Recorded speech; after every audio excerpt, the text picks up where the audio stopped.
क्या आपने कभी ये सोचा है कि वसंत पंचमी पर हम जिन देवी सरस्वती की पूजा आराधना करते हैं उन्हें अक्सर सफेद वस्त्र में क्यों दिखाया जाता है?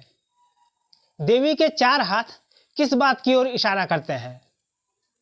उनके हाथों में जो वीणा, पुस्तक और माला है, इनका क्या अर्थ है? सरस्वती के कमल पर आसीन होने का क्या मतलब है? देवी का वाहन कभी हंस, कभी मयूर, कभी सिंह क्यों दिखाया जाता है? वीडियो में हम इन सारी बातों पर विस्तार से बात कर रहे हैं कि इनका सामान्य अर्थ क्या है और इनका आध्यात्मिक अर्थ क्या है। सारी चीजों पर एक एक करके गौर करते जाइए। सबसे पहले ये देखते हैं कि देवी का नाम सरस्वती क्यों है।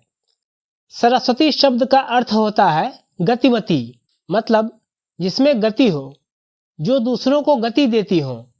और देखिए, ये देवी ब्रह्मा, विष्णु, महेश, इन सबको गति देने वाली शक्ति है।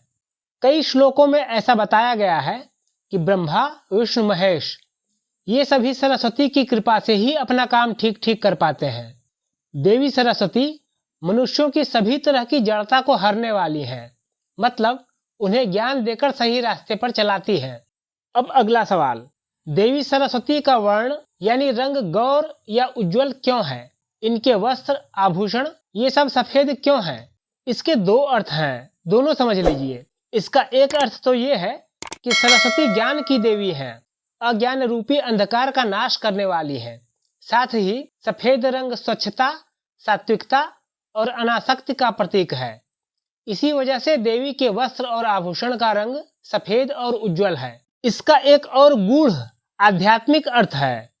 दरअसल सरस्वती का उज्जवल सफेद वर्ण ब्रह्म का प्रतीक है। वही ब्रह्म जो ज्योतिर्मय है, करोड़ों ज्योतियों से जगमग है, ये ब्रह्म स्वरूपिणी है। तभी तो ब्रह्मा, विष्णु, महेश तीनों इनकी स्तुति करते हैं। इसके प्रमाण के तौर पर आप उपनिषद देख सकते हैं। उपनिषदों में भी कहा गया है कि जो ब्रह्म की अभिन्न शक्ति है वे सरस्वती मेरी रक्षा करें। ब्रह्म को आदि अंत से रहित बताया गया है। उपनिषदों में भी कहा गया है कि जो आदि अंत से रहित है, वर्ण, पद, वाक्य और अर्थ के रूप में वर्तमान है, वे सरस्वती मेरी रक्षा करें। अब अगला सवाल, सरस्वती की चार भुजाओं का क्या मतलब है? तो देवी सरस्वती की चार भुजाएं चारों दिशाओं की ओर इशारा करती हैं। मतलब ये चार भुजाएं दिखाती हैं कि देवी सभी दिशाओं में हर ओर व्याप्त हैं। देवी के रूप में हम जिन शक्ति की पूजा करते हैं उनको कभी 4, कभी 8, कभी 10, कभी 18, कभी 1000 भुजाओं वाली भी दिखाया जाता है। लेकिन ये सारी भुजाएं इस बात का ही संकेत होती हैं कि देवी हर दिशा में, हर जगह मौजूद हैं। अब इस पुस्तक पर विचार करते हैं। देवी के एक हाथ में पुस्तक है, ये तो स्वाभाविक ही है। सरस्वती ज्ञान की देवी है, बुद्धि की देवी है और ज्ञान पाने का सबसे बड़ा साधन पुस्तक यानी किताब है। अगर आध्यात्मिक रूप से देखें तो ये पुस्तक वेद का प्रतीक है, वही वेद जिनमें संसार का सारा ज्ञान समाया हुआ है। अब माला पर आते हैं। देवी सरस्वती के हाथ में स्फटिक की माला है। मोटे तौर पर देखने में ऐसा लगता है कि माला केवल जप करने की चीज है जिससे एकाग्रता बढ़ती है। ये माला परमात्मा का स्मरण करने और इससे सुख, शांति और शक्ति अर्जित करने की प्रेरणा देती है। इस माला का आध्यात्मिक अर्थ भी है। देवी के हाथ में इस माला के जो मनके हैं वो 50 वर्णों के रूप में सृष्टि के बीज हैं। ये माला धातु, अर्थ, पद, वाक्य और छंद इन सबको उत्पन्न करने वाली है। ये कोई साधारण माला नहीं है। ये माला विष्णु की वैजयंती की तरह है। ये काली और महाकाल की मुंडमाल है। ये माला बुद्ध की पद्ममाल जैसी ही है। अब वीणा की बात करते हैं। देवी के 2 हाथों में वीणा है। मोटे तौर पर यह वीणा मधुर संगीत का प्रतीक है। वास्तव में ये वीणा जीवन संगीत का प्रतीक है।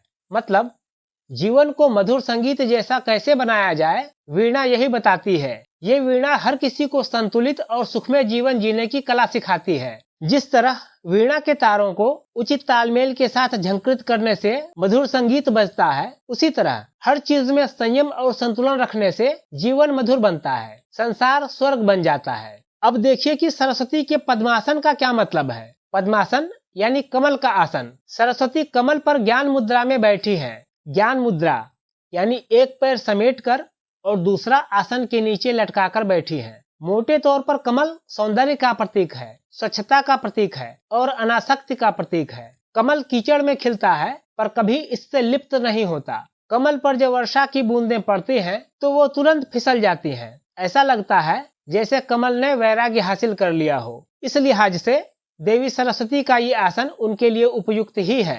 लेकिन इस कमल का एक और आध्यात्मिक अर्थ है। सनातन संस्कृति में कमल सृष्टि का प्रतीक माना गया है। देवी के रूप में हम जिन शक्ति की पूजा करते हैं वह शक्ति सारी सृष्टि में व्याप्त है।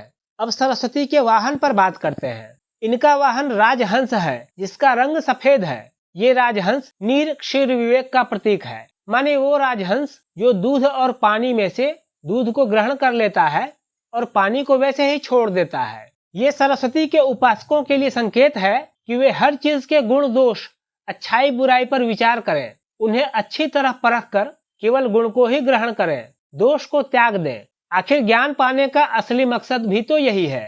हंस का एक और गूढ़ आध्यात्मिक अर्थ है। हंस को जीव का प्रतीक माना गया है। उपनिषदों में तो आत्मा का नाम ही हंस कहा गया है। इस तरह ये हंस जीव या जीवात्मा है और उस पर ब्रह्म स्वरूपिणी भगवती विराजमान है। हंस के अलावा मयूर और सिंह भी देवी सरस्वती के वाहन माने जाते हैं। हम इसका कारण भी बताएंगे, लेकिन पहले बात मयूर यानी मोर की।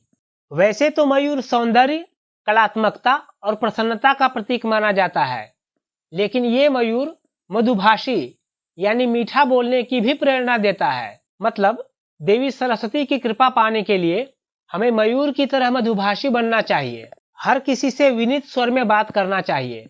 कभी भी अशिष्ट की तरह कटु वाणी नहीं बोलनी चाहिए। आपने गौर किया होगा, सरस्वती के वाहन मोर के पंख नीचे की तरफ झुके दिखाए जाते हैं। ये भी विनम्रता का प्रतीक है। मोर देखने में चाहे जितना भी सुंदर हो, लेकिन सुंदरता दिखाने के लिए हमेशा पंख फैलाए नहीं रहता। अब मयूर का आध्यात्मिक अर्थ भी जान लीजिए। सरस्वती के वाहन के रूप में मयूर धर्म का प्रतीक है। ये जो धर्म है वह मयूर के रूप में काल से भी बड़ा बलवान माना गया है, जो काल रूपी सांप को भी खा जाता है। तभी तो इस मोर को कृष्ण के मुकुट में भी दिखाया गया है। ये मोर हमारे मनोविकार रूपी सांपों को दूर भगाने की प्रेरणा भी देता है। अब सबसे जरूरी बात समझ लीजिए, सिर्फ मोर ही नहीं बल्कि देवी देवताओं के जितने भी वाहन होते हैं वे आमतौर पर धर्म के ही प्रतीक होते हैं। चाहे शंकर भगवान का वाहन नंदी हो या देवी दुर्गा का वाहन सिंह। देवी सरस्वती का वाहन जहाँ भी सिंह दिखाया जाता है वह सिंह कुछ और नहीं बल्कि धर्म का ही प्रतीक है। इसका आध्यात्मिक अर्थ है कि ये जो ब्रह्म है वह हमेशा धर्म पर ही आसीन रहता है। अगर ये जानकारी आपको काम की लगी हो तो इस वीडियो का लिंक अपने दोस्तों से शेयर करना मत भूलिए। देवी वाणी आप सब पर कृपालु हो, हमारी ओर से यही मंगल कामना है। देखते रहिए वंदे वाणी।